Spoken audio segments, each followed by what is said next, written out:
Bismillah. Assalamualaikum warahmatullahi wabarakatuh.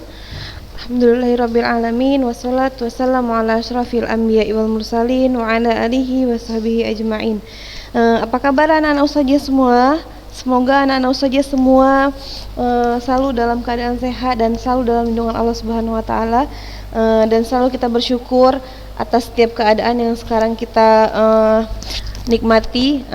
Hari ini kita masih melanjutkan materi kita yang minggu lalu, yaitu tentang pewarisan sifat pada manusia. Nah, kemarin kita udah belajar ya nak, sedikit tentang kelainan sifat pada manusia yang diturunkan. Jadi ada beberapa kelainan yang dia diturunkan dari orang tuanya atau dari keturunannya. Jadi kelainan sifat ini dia bisa berasal dari kromosom yang terpaut. Jadi penyakit juga bisa nurun ya nak. Penyakit bisa juga nurun kepada keturunannya. Nah, ada beberapa jenis kelainan yang dapat diturunkan. Misalnya adalah albino. Albino adalah kekurangan pigmen warna pada kulitnya ya, kekurangan pigmen warna. Jadi ini bisa diturunkan. Pernah lihat kan orang yang albino nak? Yang albino pernah lihat kan? Nah, yang albino itu dia warna rambutnya, warna bulu matanya, pokoknya warna-warna, kemudian warna kulitnya itu dia putih semua gitu ya kan? Nah, itu adalah contoh dari kelainan dari albino. Ada juga buta warna. Buta warna adalah penyakit kesulitan membedakan warna-warna dasar. Kemudian ada hemofilia. Hemofilia minggu lalu udah dijelaskan ya nak. Hemofilia itu adalah penyakit sukar beku, darah sukar beku ya kan, penyakit yaitu darah sukar membeku. Nah, sekarang kalau yang minggu lalu kita udah bahas tentang hemofilia. Jadi minggu ini ustazah akan bahas tentang buta warna juga udah ya yang minggu lalu ya. Minggu ini kita bahas tentang albino. Contoh soal kelainan albino, misalnya persilangan antara dua individu normal heterozigot. Jadi yang laki-laki dia genotipnya A besar A kecil karena heterozigot ya nak. Kalau heterozigot dia berarti kan dia berbeda, ininya nggak sama kan. Satu besar genotipnya, gametnya, satu lagi kecil ya kan. Jadi A besar A kecil ini adalah heterozigot, dengan ibu yang normal A besar A kecil ya juga, tapi heterozigot. Nah, menghasilkan gamet A besar dan A kecil, yang ini juga A besar dan A kecil. Nah, menghasilkan keturunan, disilangkan dia A besar jadi A besar A besar, A besar A kecil jadi A besar A kecil, A kecil A besar jadi A besar A kecil. Kemudian A kecil jadi A kecil A kecil di sini kan. Nah, ingat ya nak, kelainan sifat kelainan sifat pada manusia yang diturunkan ini biasanya terpaut pada kromosom resesif ya, yang resesif dia, yang genotipnya resesif. Jadi di sini kalau dia A besar A kecil berarti kan dia karier. Apa kemarin karier nak? Karier adalah pembawa sifat keturunan. Jadi kalau misalnya hemofilia juga kemarin kan dia gen resesif ya kan. Kalau XH besar, XH kecil misalnya, berarti si ibu ini dia pembawa sifat keturunan hemofilia kan gitu kan. Nah, kalau yang ini A besar A kecil. Nah, kalau dia ada gamet A kecilnya di sini berarti dia karier, ada pembawa. Tapi kalau misalnya dia ada A besarnya itu karier, kalau dia A besar dua-duanya berarti dia normal. Nah, berdasarkan dari persilangan tersebut didapatlah keturunan pertama, yaitu A besar A besar, A besar A kecil, A besar A kecil, kemudian A kecil A kecil. Nah, di sini dihasilkan bahwa 75% anaknya normal. 75% anaknya normal, walaupun ada yang karier tapi dia masih tergolong normal. Nah, 25% lagi anaknya albino atau A kecil di sini kan gametnya. Jadi dia albino. Itu adalah kelainan sifat pada manusia yang diturunkan. Kemarin apa nak? Hemofilia. Hemofilia adalah kelainan yang ditandai dengan darah sulit membeku. Kalau dia darah sulit membeku itu bisa bahaya ya, karena bisa menyebabkan pendarahan. Kalau pendarahan, darahnya keluar terlalu banyak, maka bisa menyebabkan kematian. Oleh karena itu hemofilia ini termasuk juga penyakit yang berbahaya gitu kan. Nah, seperti minggu lalu yang Ustazah udah jelaskan sama kalian, bahwa minggu ini kita akan melaksanakan ulangan dari bab 1, bab 2 dan bab 3.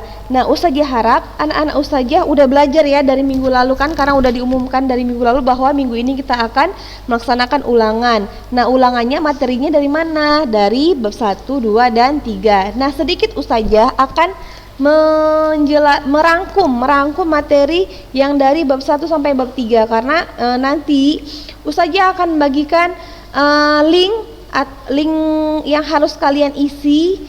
Soalnya semua dalam bentuk pilihan ganda ya nak, soalnya semua dalam bentuk pilihan ganda. Jadi kalian mengisinya dengan teliti, karena kalian hanya diberikan kesempatan satu kali saja mengisinya. Jadi kalau misalnya kalian udah jawab tapi asal-asalan jawab, nanti kan keluar tuh nilainya langsung, tahu kalian mana yang salah mana yang enggak. Nah, kalau misalnya kalian salah asal-asal menjawabnya, maka nilai yang didapat itu kan jelek kan. Nah, itu tidak ada lagi pengulangan. Makanya hati-hati dalam membaca soal dan lebih teliti dalam memilih soal, memilih jawabannya, sehingga nanti ujiannya nilainya bagus. Soal yang diberikan itu ada 20 soal pilihan ganda. 20 soal pilihan ganda, semua pilihan ganda ya nak, nggak ada esai. Ini dia materi yang dimasukkan, satu tentang sistem reproduksi pada manusia, kemudian sistem reproduksi pada tumbuhan dan hewan, dan yang terakhir adalah pewarisan sifat. 20 soal, nggak susah kan soalnya nanti itu, karena pilihan ganda, dan kalau kalian belajar insya Allah kalian bisa menjawabnya.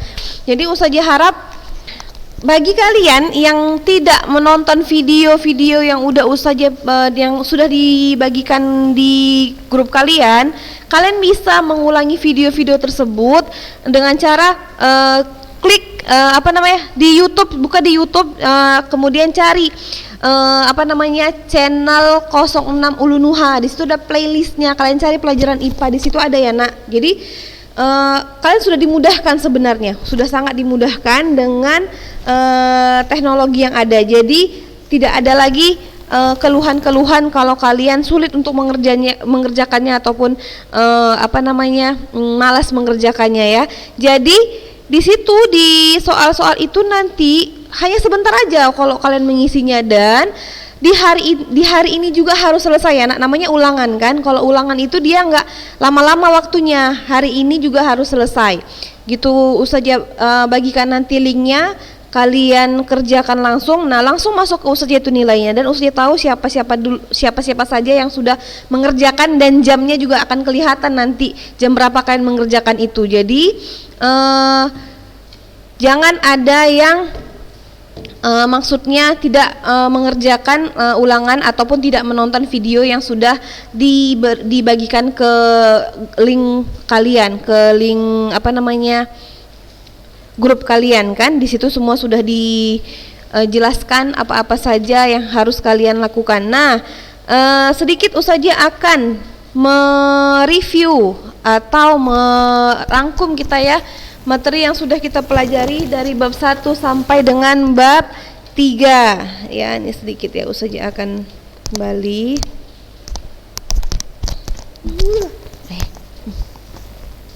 Nah, yang pertama adalah sistem reproduksi pada manusia.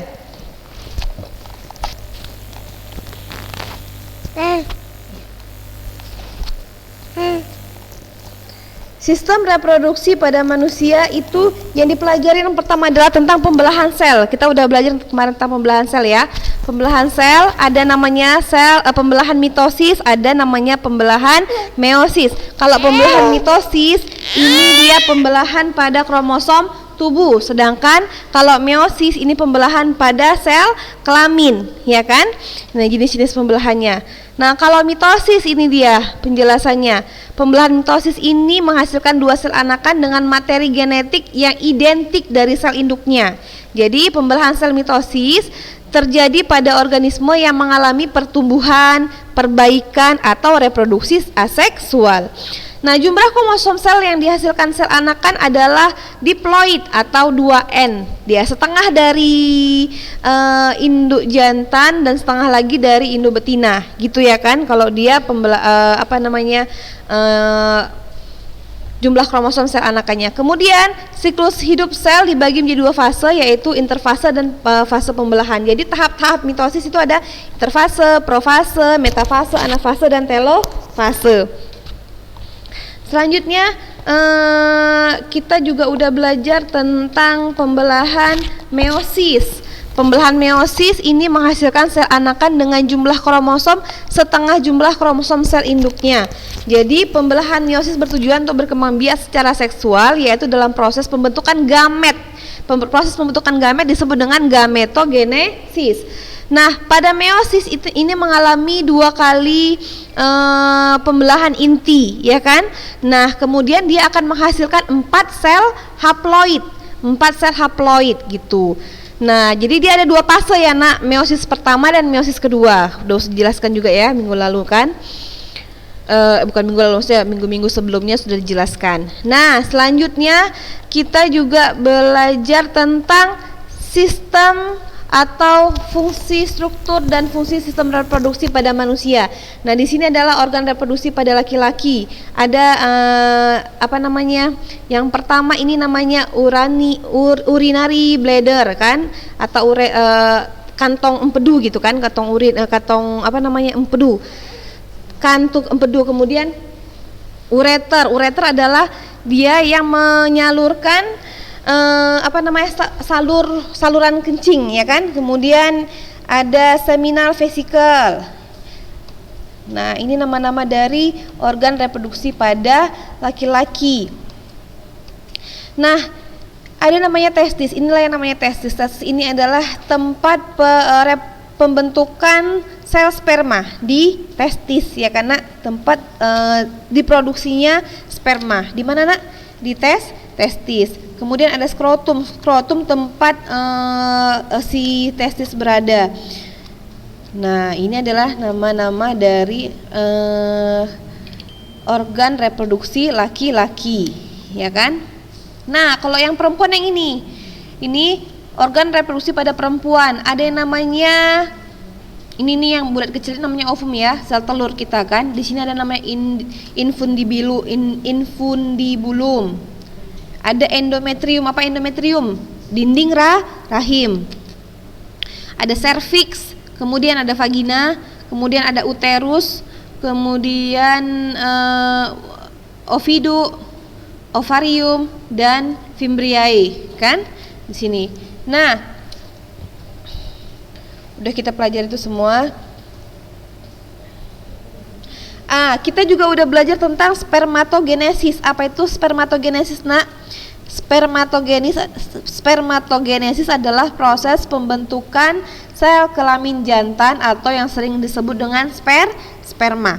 Di sini awalnya dia induknya ada bernama spermatogonium di sini ya kan, spermatogonium. Kemudian spermatogonium ini mengalami namanya pembelahan menghasilkan namanya spermatosit primer. Di sini dia terjadi pembelahan meiosis pertama, ya kan? Kemudian terjadi pembelahan meiosis kedua. Dia setelah spermatosit primer dia akan menghasilkan yang namanya spermatosit sekunder. Spermatosit sekunder akan menghasilkan spermatid, 4 spermatid ini kan. Nah, nanti keempat spermatid ini akan berubah menjadi spermatozoa. Jadi dari satu spermatogonium akan menghasilkan 4 spermatozoa. Jadi dari satu spermatogonium dia 4 spermatozoa, 4 sel anakan. Paham ya kira-kira ya? Ini kan untuk yang spermatogenesis. Urutannya spermatogonium, kemudian berubah menjadi spermatosit, akan mengalami pembelahan menjadi spermatosit sekunder. Spermatosit sekunder akan terjadi lagi pembelahan, akan menghasilkan spermatid. Spermatid itu ada berapa? Ada 4. Kemudian spermatid ini akan berubah menjadi spermatozoa, ya kan? Itu untuk yang spermatogenesis. Nah, selanjutnya pada perempuan terjadi yang namanya oogenesis. Apa itu oogenesis? adalah proses pembentukan sel telur atau ovum, ya kan? Proses pembentukan sel telur atau ovum. Dia pertamanya selnya namanya oogonium. Oogonium. Kemudian berubah menjadi oosit primer, mengalami pembelahan meiosis pertama akan terbentuk oosit sekunder, satu oosit sekunder dan kemudian badan polar atau badan kutub primer. Kemudian ini oosit sekunder ini akan membelah lagi, ya kan? Akan membelah lagi, dihasilkanlah namanya ootit. Nih ada 4 ootit. Ada 4 ootit. Cuma nanti setelah itu, setelah berkembang pada oogenesis, dia akan menghasilkan satu sel ovum aja, Yang 3 lagi jadi apa? 3 ini badan polar namanya. Yang ketiga ini namanya badan polar. Jadi ingat ya, pada spermatogenesis dia akan menghasilkan dari satu spermatogonium akan menghasilkan 4 spermatozoa. Sedangkan pada peristiwa oogenesis dari satu oogonium dia akan menghasilkan 1 ovum dan 3 badan polar. Ingat itu ya nak ya. Itu pada proses oogenesis dan spermatogenesis. Kemudian ada namanya proses yang berlangsung dalam organ reproduksi laki-laki dan perempuan. Pada perempuan akan terjadi yang namanya menstruasi. Menstruasi ini seorang wanita dewasa setiap bulannya akan melepaskan 1 sel telur matang dari salah satu ovariumnya. Jadi kan ovarium perempuan itu ada 2 kan, kiri dan kanan. Nah, dia setiap bulan bergiliran akan menghasilkan 1 sel telur dari 1 ovarium. Nah, apabila tidak terjadi fertilisasi, apa kemarin fertilisasi nak? Fertilisasi adalah proses peleburan sel telur dan sel kelamin jantan, ya kan, ovum dan sperma. Peleburan ovum dan sperma itu namanya adalah fertilisasi. Apabila tidak terjadi fertilisasi, maka yang terjadi adalah pendarahan yang disertai luruhnya sel-sel telur dan lapisan endometrium. Jadi pendarahan ini disebut dengan menstruasi. Menstruasi terjadi secara periodik sehingga disebut dengan siklus menstruasi. Pada umumnya siklus menstruasi berlangsung selama 28 hari. Jadi itulah makanya kadang-kadang kita mensnya itu atau haidnya itu bisa lebih cepat, ya kan, bisa lebih cepat datangnya atau bahkan mundur. Jadi dia namanya siklus menstruasi. Ingat ya nak, pada proses menstruasi ini ada hormon-hormon yang berperan, ya kan. Ketika ovum sudah matang, maka dinding rahim akan menebal. Kenapa dinding rahim menebal? Dia mempersiapkan si ovum ini, mempersiapkan tempat si ovum ketika terjadi fertilisasi, ya kan? Makanya dinding rahimnya menebal. Tetapi ketika tidak terjadi yang namanya fertilisasi, maka dinding rahim yang menebal tadi akan luruh bersama dengan sel telur. Nah, terjadilah yang pendarahan atau disebut dengan menstruasi. Jadi menstruasi adalah pendarahan yang disertai luruhnya sel telur dan lapisan endometrium jika tidak terjadi fertilisasi. Itu yang disebut dengan menstruasi. Nah, proses yang berlangsung di dalam organ reproduksi pada laki-laki dan perempuan ini ada namanya fertilisasi. Sebulan sekali, kan seperti tadi dibilang, sebulan sekali ovum melakukan ovulasi, menghasilkan sel telur yang matang, yaitu pengeluaran sel telur matang yang berupa oosit sekunder. Sel telur ini siap untuk dibuahi sperma. Nah, peleburan antara sel telur dengan sel sperma yang sudah dijelaskan tadi itu disebut dengan fertilisasi. Nah, di mana terjadinya? Terjadinya di tuba falopi. Lihat ilustrasi gambarnya nih. Ini yang merah ini namanya ovum. Nah, kemudian yang jalan dari sini, ini namanya sperma. Nah, dia bertemu di sini. Ini namanya tuba falopi, ya, saluran tuba falopi. Nah, ketika ovum sudah jalan ke sini, si sperma datang menyambar. Nah, terjadilah yang namanya peleburan atau fertilisasi. Setelah terjadi fertilisasi, maka zigotnya itu atau calon embrionya itu akan menempel di dinding rahim di sini. Makanya dia dinding rahim kita itu menebal ketika ovumnya itu sudah matang, ya kan? Nah, itu namanya fertilisasi.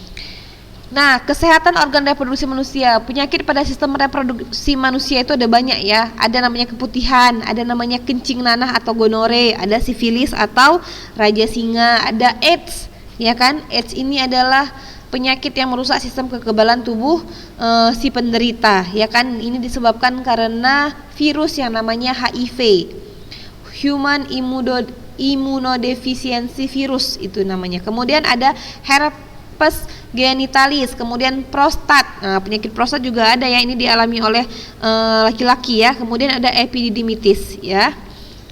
Nah, kesehatan organ reproduksi manusia, apa yang dilakukan untuk upaya mencegah penyakit pada reproduksi? Yang pertama, untuk perempuan, dia harus rajin mengganti pembalut sesering mungkin saat sedang menstruasi. Kemudian menghindari penggunaan sabun pembersih kewanitaan secara terus-menerus. Kenapa harus dihindari? Karena pH dari sabun tersebut itu kan bisa merusak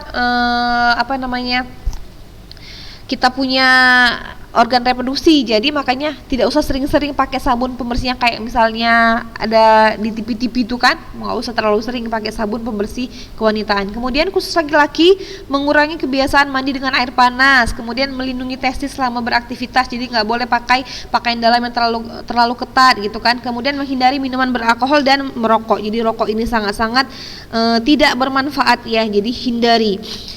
Itu untuk sistem reproduksi pada manusia. Kemudian kita masuk ke sistem reproduksi pada tumbuhan dan hewan. Nah, yang dipelajari adalah yang pertama pada tumbuhan.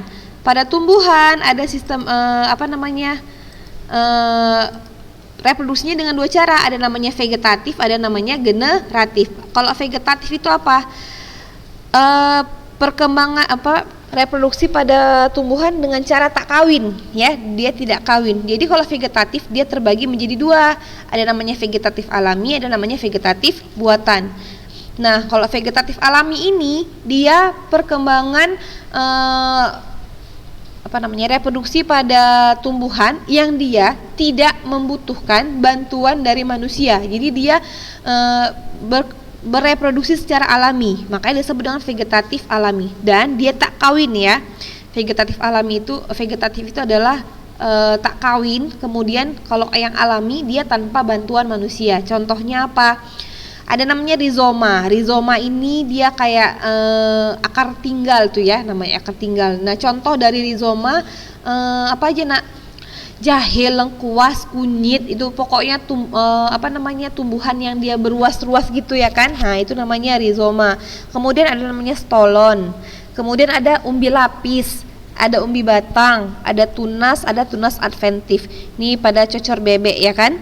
Kemudian kita masuk ke vegetatif buatan. Nah, vegetatif buatan ini adalah proses reproduksi pada tumbuhan yang tidak yang tidak kawin, tapi dia membutuhkan bantuan dari manusia. Makanya disebut dengan vegetatif buatan. Vegetatif buatan contohnya ada setek, runduk atau merunduk, kemudian ada cangkok, ya kan?